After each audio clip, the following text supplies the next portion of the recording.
Guys, ada info menarik nih. Koperasi Desa atau Kopdes Merah Putih baru berusia 1 tahun nih, tapi udah mikul utang yang angkanya itu gak main-main, mencapai sekitar 240 triliun. Angka tersebut kemudian menimbulkan pertanyaan besar. Benarkah pemerintah sedang menambah hutang besar sebesar 240 triliun hanya untuk membangun toko-toko koperasi di desa? Apakah ini merupakan beban baru lagi bagi APBN? Atau justru ada definisi baru nih? Nah, penasaran kan? Tanpa banyak basa-basi, kita bahas lebih detail lagi. Kalau kita melihat berita lokal nih, dikatakan KDMP baru setahun udah mikul utang sebesar 240 triliun. Angka tersebut memang terlihat sangat besar. Tetapi kalau kita bongkar bagaimana mekanismenya, ceritanya itu jauh lebih kompleks. Secara sederhana, angka 240 triliun tersebut berasal dari perhitungan platform maksimal pembiayaan sebesar 3 miliar rupiah di setiap unit desa. Kalau dikalikan target sekitar 80.000 koperasi, maka totalnya itu memang sekitar 240 triliun. Artinya, secara sederhana nih, angka 240 triliun tersebut berasal dari perhitungan modal program Koperasi Desa Merah Putih, bukan kerugian dari operasional Koperasi Merah Putih. Berdasarkan aturan PMK nomor 15 tahun 2026 nih, pembiayaan tersebut berkaitan dengan pembangunan gerai, pergudangan, dan sekaligus kelengkapan Kopdes. Dalam skema yang ditetapkan oleh pemerintah, kredit perbankan diberikan kepada PT Agrinas Pangan Nusantara untuk mempercepat pembangunan fasilitas tersebut. Dengan kata lain ya, pemerintah mengambil sebuah langkah yang cukup berani nih, yaitu membangun infrastruktur ekonomi di desa terlebih dahulu, kemudian menyediakan mekanisme pembayaran kewajibannya melalui sistem fiskal pemerintah. Dan disinilah muncul pertanyaan besar, mengapa pemerintah harus ikut menanggung pembiayaan tersebut? Karena normalnya nih, sebuah usaha, ketika sebuah bisnis membuka toko, membeli peralatan, dan membangun jaringan usaha, pemilik bisnislah yang harus mencari modal dan kemudian mencicil pinjaman dari hasil usaha tersebut. Tetapi di sini Kopdes Merah Putih itu memiliki karakter yang berbeda. Pemerintah memilih jalan membangun jaringan ekonomi sekitar 80.000 desa dalam waktu yang sangat cepat. Karena kalau menunggu semua desa nih harus mengumpulkan modal sendiri, mencari pembiayaan sendiri, membeli tanah sendiri, membangun gudang sendiri, dan mengembangkan jaringan distribusi sendiri, prosesnya bisa memakan waktu yang sangat lama. Bahkan mungkin saja tuh gak semua desa mampu melakukan hal tersebut. Karena itu, negara mengambil alih sebagian beban investasi awal tersebut. Logika sederhananya nih, daripada menunggu desa menjadi kaya terlebih dahulu, baru kemudian membangun infrastruktur, nah, pemerintah memilih membangun infrastrukturnya terlebih dahulu agar aktivitas ekonomi di desa itu berkembang lebih cepat. Selain itu, kita harus tahu tujuan dibangunnya Koperasi Merah Putih ini, karena memang berbeda dengan perusahaan swasta yang sedari awal dirancang mengejar laba sebesar-besarnya untuk pemegang saham. Nah, koperasi ini dibangun berdasarkan asas kekeluargaan dan gotong royong dengan tujuan meningkatkan kesejahteraan anggota. Tetapi jangan salah ya, memahami konsep tersebut bukan berarti nih Koperasi Desa Merah Putih harus terus-menerus merugi. Sebuah koperasi wajib surplus agar dapat membayar gaji pengurus, membeli stok, dan menanggung barang rusak atau kadaluarsa. Tetapi, jika keuntungan koperasi tersebut terlalu besar nih, tidak juga otomatis berarti koperasi tersebut berhasil.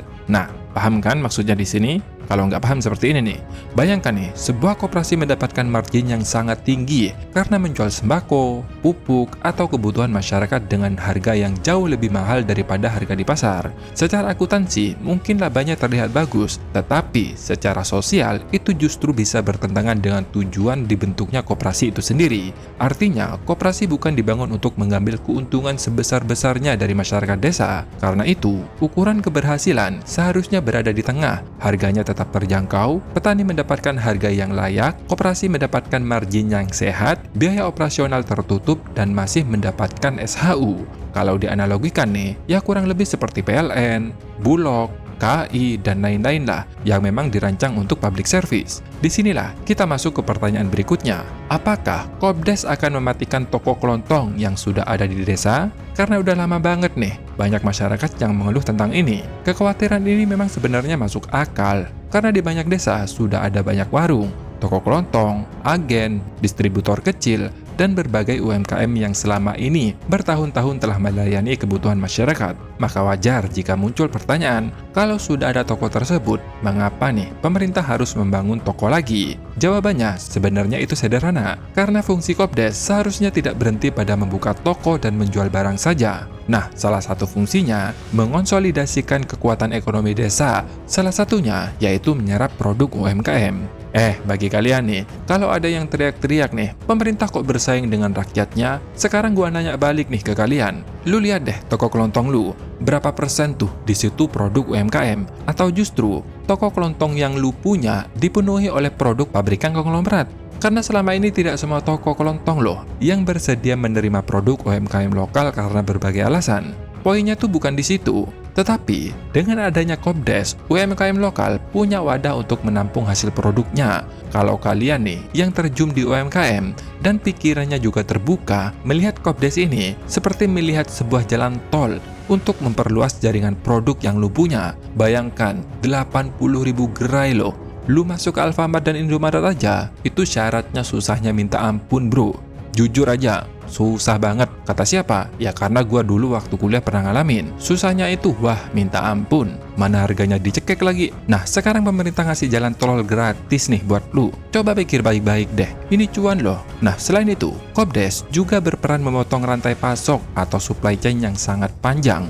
Selama ini, satu barang bisa melewati banyak lapisan loh sebelum benar-benar sampai pada konsumen. Mulai dari produsen menjual ke distributor besar menjual ke distributor daerah, kemudian masuk ke grosir, ke agen, ke toko, dan akhirnya baru tuh ke konsumen. Setiap lapisan itu memiliki biaya dan margin. Contoh sederhananya nih, kalau masih belum paham, gas LPG 3 kg. Pemerintah itu sudah menetapkan harga eceran tertinggi loh, atau HET di berbagai wilayah. Di sejumlah daerah, HET berada di kisaran 19.000 sampai 21.000 per tabung.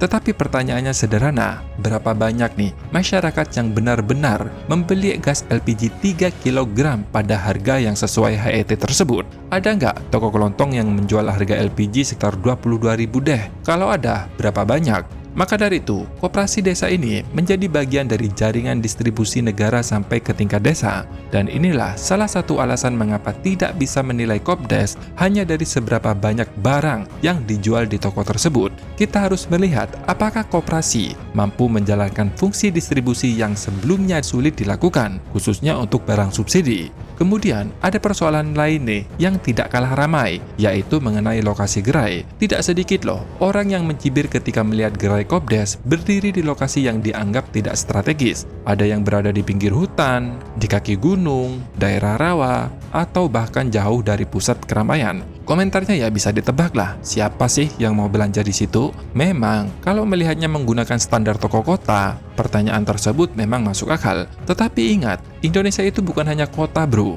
Di desa-desa terpencil, kondisi lahan itu sangat berbeda. Tidak semua desa memiliki uang untuk membeli tanah komersial. Bisa saja tuh, tanah kas desa, tanah konsen, tanah sukwan, atau lahan yang tersedia didasarkan pada keputusan musyawarah desa yang memang berada di titik tersebut. Yang jelas pemerintah pusat telah memberikan ruang dan otonomi kepada setiap desa untuk menentukan pemanfaatan aset kebutuhan lokal. Tetapi setelah fasilitas tersebut dibangun, masyarakat dan pengurus desa juga memiliki tanggung jawab untuk menghidupkannya. Dan ini nih yang penting, bahkan sangat-sangat penting. Karena kalau Kopdes tidak dikelola dengan serius, yang pertama kali dirugikan bukan pemerintah pusat bro. Sekali lagi ya, bukan pemerintah pusat. Yang dirugikan itu justru masyarakat desa itu sendiri. Kenapa? Karena ke depan, Kopdes menjadi pusat penyaluran berbagai program bantuan subsidi pemerintah, seperti beras, pupuk, minyak goreng, gula, LPG, dan berbagai komoditas atau program lainnya yang dapat semakin banyak disalurkan melalui jaringan distribusi yang dibangun pemerintah sesuai kebijakan masing-masing komoditas. Artinya ya, fungsi Kopdes itu bisa berkembang dari sekedar tempat masyarakat membeli barang menjadi simpul distribusi ekonomi dan program pemerintah di tingkat desa. Dan kalau fungsi itu benar-benar berjalan, maka mau tidak mau nih, masyarakat yang membutuhkan subsidi terpaksa menuju gerai yang terlihat hari ini kalian tertawakan, yang ada di pinggir hutan, di lereng gunung, dan di daerah rawa-rawa tersebut. Nah, gimana nih? Udah paham kan? Masih nganggap Kopdes ini tidak strategis? Atau sekarang sudah terbuka nih? Sudah mencari peluang nih untuk memasarkan produk UMKM kalian di Kopdes nanti? Nah, silahkan tulis pendapat kalian di kolom komentar. Terima kasih sudah menonton, sampai jumpa di next video. Dadah!